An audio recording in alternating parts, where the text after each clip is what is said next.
A child's experiences early in life are important building blocks for the developing brain. Genes, nature, are like the blueprint. They provide the basic framework for brain development. However, genes do not design the brain completely. Environmental influences, nurture, fine-tune how the brain works by shaping which brain connections get used. Connections that are used more grow stronger and more permanent, whereas ones that do not get much use fade away. Together, genes and the environment build the foundation for all future development.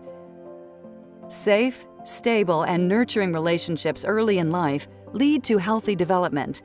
But children's brains capture other experiences as well. Stressful events. However, not all stress is bad.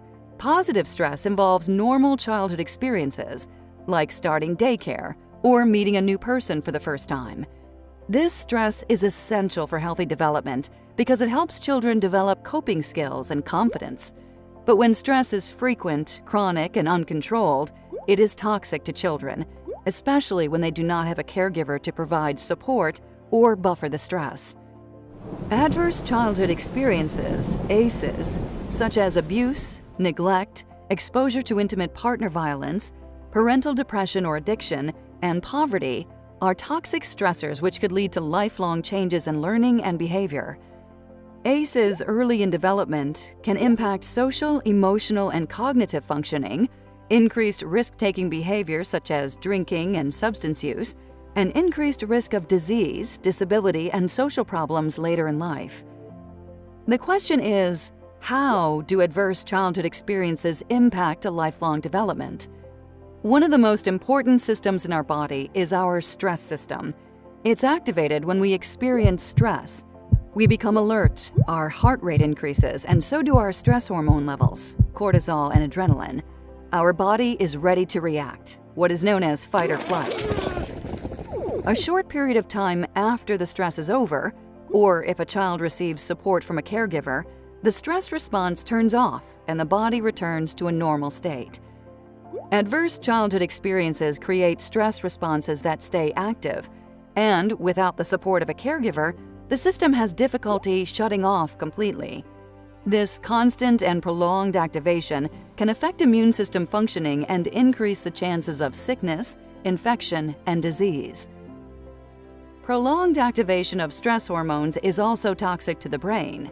Certain areas of the brain are more vulnerable to toxic stress, including the executive center or the brain's control center, an area important for solving complex problems, attention, reasoning, impulsivity, inhibition, and learning.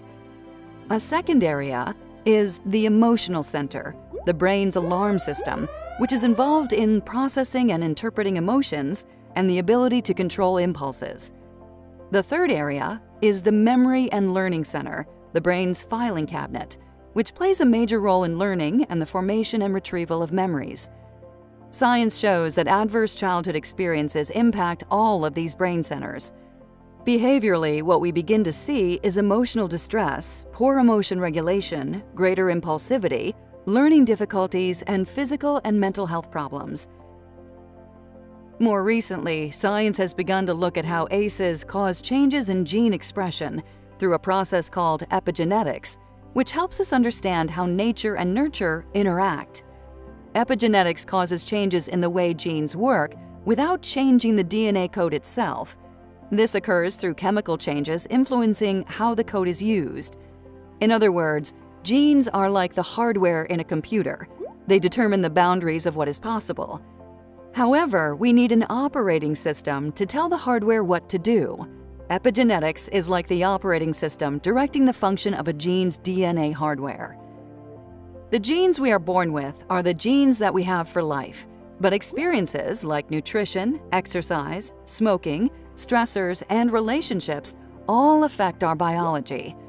Adverse childhood experiences are associated with epigenetic changes related to stress, brain development, cognition, and systems associated with mental and physical health. Changes that happen early in brain development are more likely to be enduring and are possibly passed on to future generations as well. The good news is that positive, supportive relationships at any stage in life can make a difference. However, supporting families and children early on will help prevent many of these negative outcomes. One of the key ingredients for healthy development is having warm, loving, and actively engaged caregivers. This involves promoting serve and return interactions, where caregivers actively and warmly engage with the child, making eye contact, responding to sounds, words, gestures, emotional needs, and sharing experiences like reading and play. Providing programs that support caregivers to strengthen these abilities are the blocks that build healthy foundations for life.